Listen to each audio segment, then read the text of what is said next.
From the land of Grand University in Urbana-Champaign, Illinois, this is the Closing Market Report. It is the 7th day of January 2025. I'm Extension's Todd Gleason. Coming up, we'll talk about the commodity markets with Naomi Blohm. She's at TotalFarmMarketing.com out of West Bend, Wisconsin.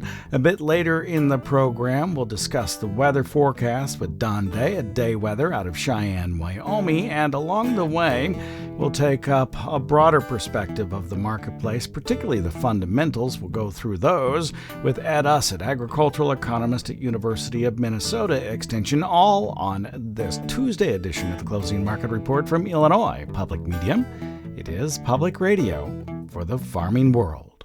Todd Gleason services are made available to WILL by University of Illinois Extension. March corn for today settled at $4.58, a quarter higher. The May contract at $4.65 3/4, up a half cent. In December, that's the new crop, 3/4 cent higher at $4.46 1/4. March beans, $9.97 1/4, down a half cent. The May a penny lower at $10.07 3/4. And new crop November down a penny and a half at $10.11 1/2.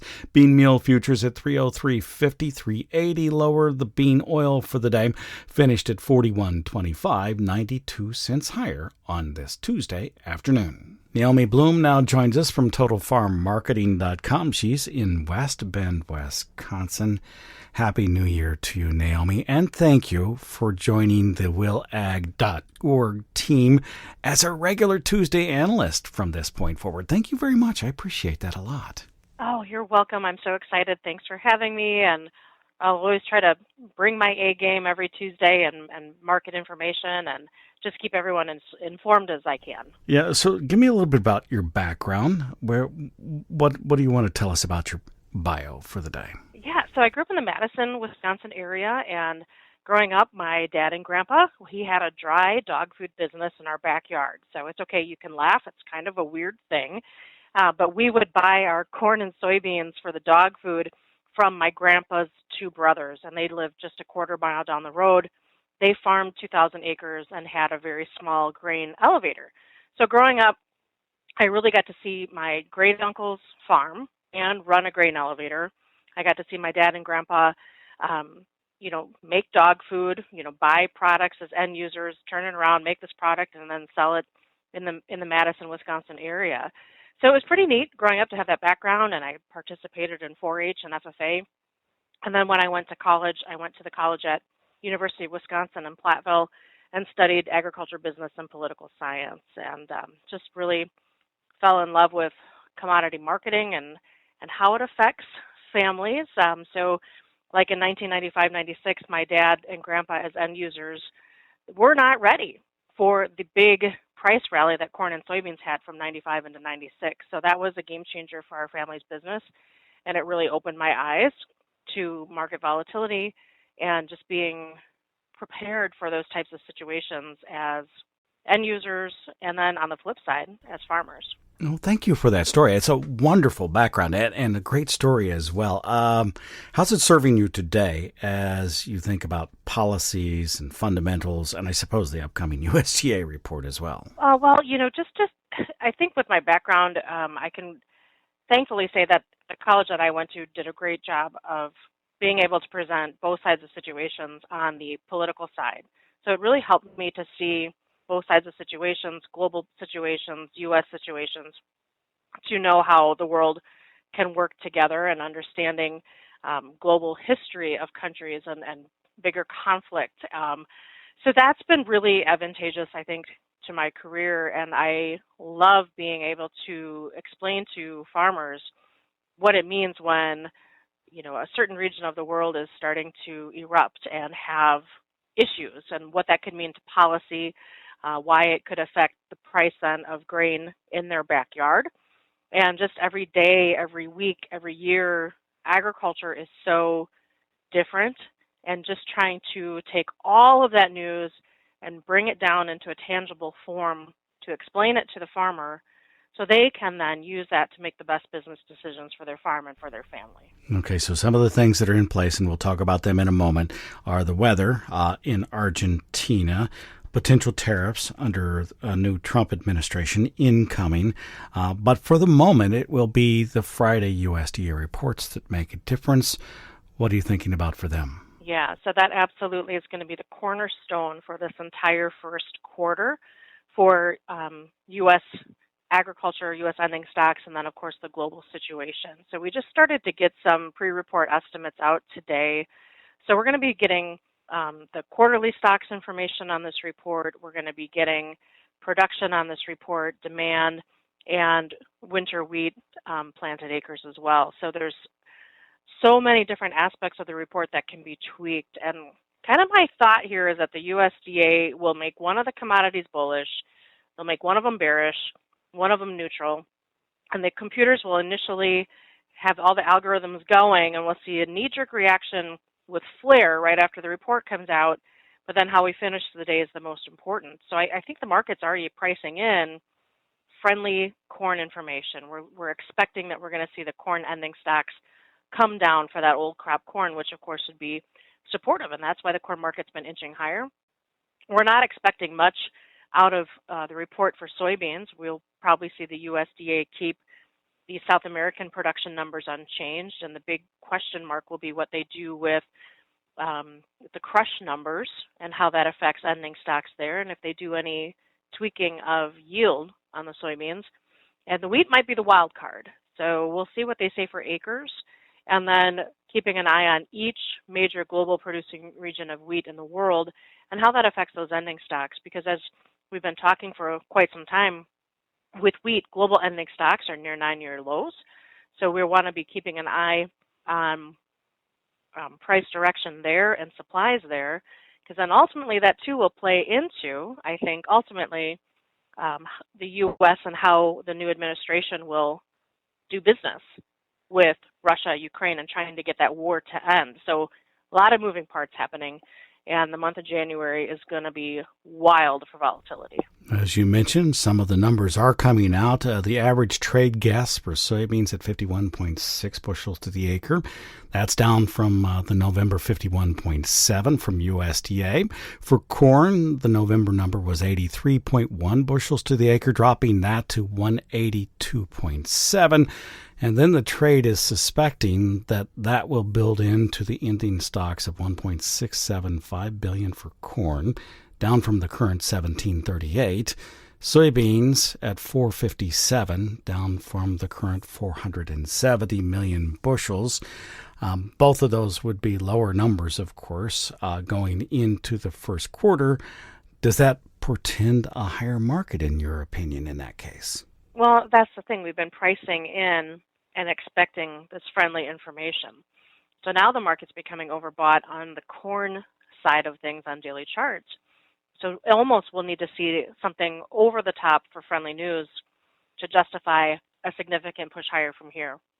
If the report comes in near expectations, we might see corn start to trade range bound just because it's a supportive number to have ending stocks be at 1.7 versus being at 2 billion bushels.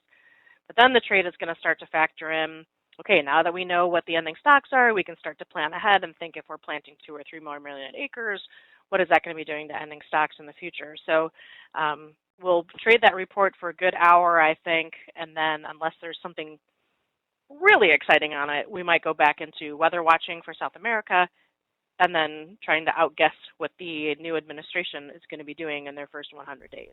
We'll talk with you again next Tuesday, and thank you so much. Looking forward to it. Yeah, thank you. I'm excited. Me too. That's Naomi Blohm. She is with TotalFarmMarketing.com and now our regular Tuesday analyst here at Illinois Public Media's willag.org. We're now joined by Ed Usset at University of Minnesota Extension. He's based there on campus at the University of Minnesota. Thank you, Ed, for being with us. Hey, I've got a question for you about what you teach, and I want to know how much policy you talk about with your Ag Econ classes and what difference that makes. Todd, by the way, Happy New Year. I'll surprise you a little bit. I do very little policy myself. I think that's a course all to itself. and to spend a small amount of time on it doesn't do it justice. It's very important. Don't get me wrong. I'm not putting it aside because it's not important. But my efforts in my writings and my book and other places is how to get the most out of the market, regardless of policy. Okay, and policy, whatever the benefits or the problems it brings to grain production, that's on top of it. But my attitude, my focus is on getting the most out of the market. Interesting enough, because I know that from your perspective, then fundamentals matter most. Mm-hmm. USDA, when it's looking into its monthly reports, and particularly when it's doing the NAS side, is looking at strictly numbers, and even the monthly reports use only the policies that are in place, generally speaking. So they're fundamentals already in place, not things that could happen. So I guess I'm going to ask you what you think will change on Friday of this week as it's related to the USDA reports. Well, it's the year end was they kind of put a final wrap on the 2024 crop year. You got a quarterly stocks report coming out. There's always potential when these reports come out for a big surprise one way or another. I'm not anticipating a big surprise. I think my sense is corn demand has been good, and we may lower corn ending stocks again, as we've done in the last report. And the corn market looks kind of positive. The problem is, Todd, the soybean market is one sick puppy, and it doesn't get any better. And the fundamentals continue to weaken, not get stronger.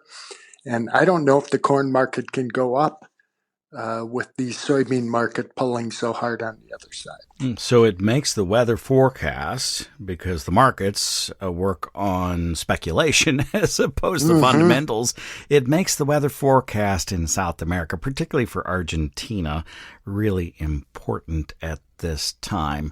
Do you have enough experience with these dry conditions that would happen in June, July? For instance, across the planet, in the United States in particular, but in South America, and how quickly they can dissipate. I mean, when a weather forecast comes in that says, "Oh, we're going to get rain," what happens? Well, things can change in a hurry, obviously, if they turn that weather situation around. What is interesting to me about Argentina is there is a record there. They can really have a bad crop. I mean, and I'm searching my memory now. 2017, or maybe it was more recent than that, they took a big hit on soybean production. And I contrast that to Brazil, which doesn't, they can have crop problems, but not as severe as that. So Argentina has a history there of and the possibility of having a bad crop. Are we too early in calling it right now? Yes, absolutely we are. So how important is that in your decision-making process as it's related to the crop that producers have left, particularly soybeans, maybe even corn, and whether and when they might make sales? Well, I've been fairly consistent for about 5 months now, telling people look for rallies to sell. And corn is thankfully giving us one, something to think about. And by the way, there is a little more selling going on. My focus is southern Minnesota, northern Iowa, and I have noticed that the basis has backed off in corn. Not a lot, maybe 5 to 10 cents weaker than it was a month ago. Soybeans also backing off a little bit, and that to me indicates that grain is moving.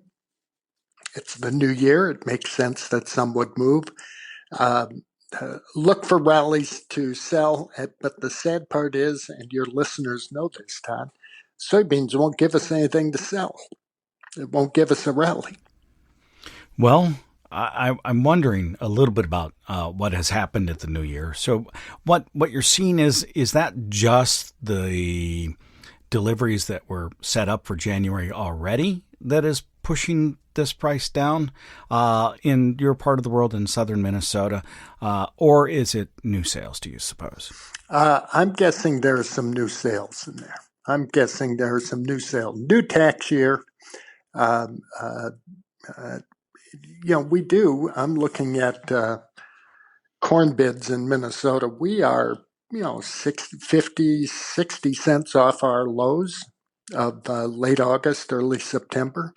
So we may not have uh, uh, anything to write home about with 420 corn cash prices, but it beats the heck out of 360 or 355 as it was months ago. We do have a rally here, and I think we're seeing some new sales. December corn at 446, 450 thereabouts when we talked on Monday. Is that a sale too?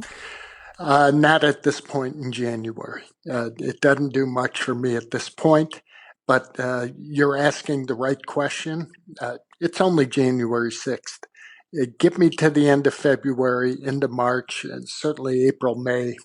I'm going to take a good, hard, deep breath and think about things that need to be done, anticipating a new crop, but not on January 6th. When you think about that, how do you think about that? Do you put it in context of what crop insurance coverage you have and how much that you have uncovered, I suppose, in corn? So if you're at 85%, do you sell 15% or something like that, or aim for that kind of sale, or do you not use crop insurance in that decision-making process? No, crop insurance has got to come into play, and of course that's set on the February market.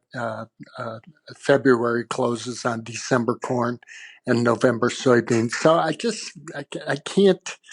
I like the modest rally we have, although as good as old crop soybeans have been, 50, 60 cents off their lows.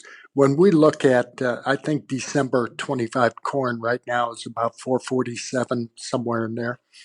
That's about 20 cents off its life of contract lows of set and late. It has not bounced like the nearby contracts have bounced.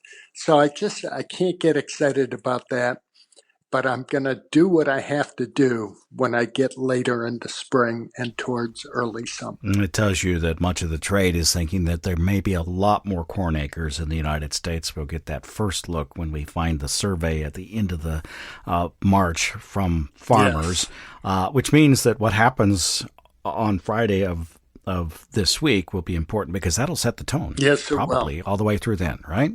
Yes, it will. And if you're also bringing up the right topic because we're soon going to turn our attention to planted acres in 2025, and I think absolutely we're going to see more corn and less soybeans. I'm not willing to put numbers on either, but the soybean market and the prices we're seeing today, the opportunities for 2025, that's not going to attract a lot of acres. Thank you much. I appreciate it.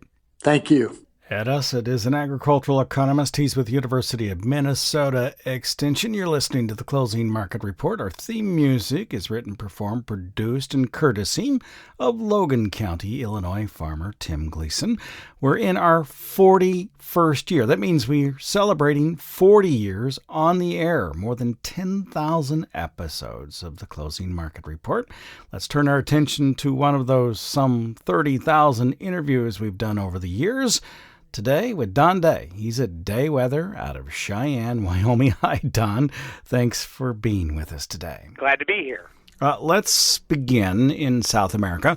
A lot of concern about Argentina and La Nina. Sometimes it can be really painful in Argentina under La Nina. It hasn't been to this point really for this growing season. However, things may or may not be changing. What can you tell me about it? Well, we've reached the peak of La Nina's strength, and it's starting to show signs that it's going to begin to fade, but fade slowly. And we have seen a drier trend in Argentina and far southern areas of Brazil here over the last couple of weeks. And I think that is a trend that's going to continue. It does look to be a bit drier in Argentina, the southern growing areas of Brazil here over the next couple of weeks. Now, I don't necessarily think that is a trend that's going to keep going, but they are hitting a bit of a dry patch. Okay, so now turn your attention here to the United States. Tell me about conditions on the ground, particularly where you are and in the western part of the U.S. After the winter storm over the weekend and what we can expect coming up. Well, I tell you, it's been a very interesting pattern.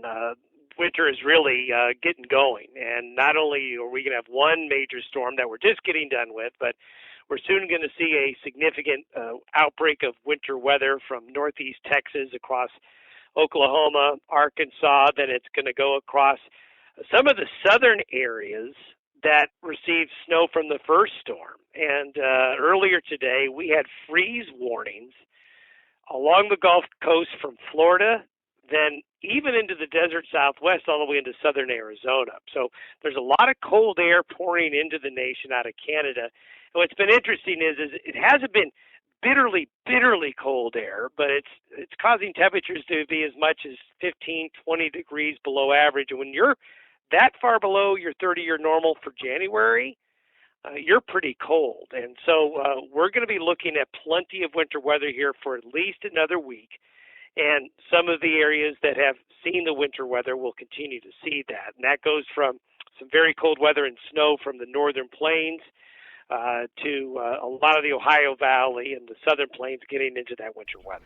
Sometimes when there is cold weather, particularly in your part of the world, if it comes along with heavy snowfalls, that begins to be a really big problem for livestock in the northwestern Corn Belt as well into the western United States. Do you see any issues coming up for them? Well, the northwest Corn Belt is an area that's certainly cold, but the heavier snow has avoided those areas. Now, the exception would be far southern areas in Nebraska. Then, of course, we've got widespread snow cover across a lot of western Missouri and all of Kansas. This next round of heavier snow is going to stay south of those areas. But certainly, this is a stressful situation on livestock without a doubt with the cold and the wet. And it's going to be persistently cold for most of the month of January. And I think well into February in a large part of the country that's experiencing winter weather now. I think we're just getting winter started. Persistently cold, how far below normal temperatures do you think? Well, when you look at, if you average out all the days that are left in January, it's going to be a good 10 to 15 degrees in some parts of those areas I just mentioned. So that's pretty far below average. Thank you much, Don. We'll talk with you again next week. Thank you. Don Day is with Day Weather. He's in Cheyenne, Wyoming. Joined us on this Tuesday edition of the Closing Market Report that came to you from Illinois Public Media. We're online on demand anytime you'd like to listen to us at willag.org. That's WILLAG.org. Or search us out in your favorite podcast applications, places like YouTube, Apple Music, Spotify, and all of the rest. I'm Extension's Todd Gleason.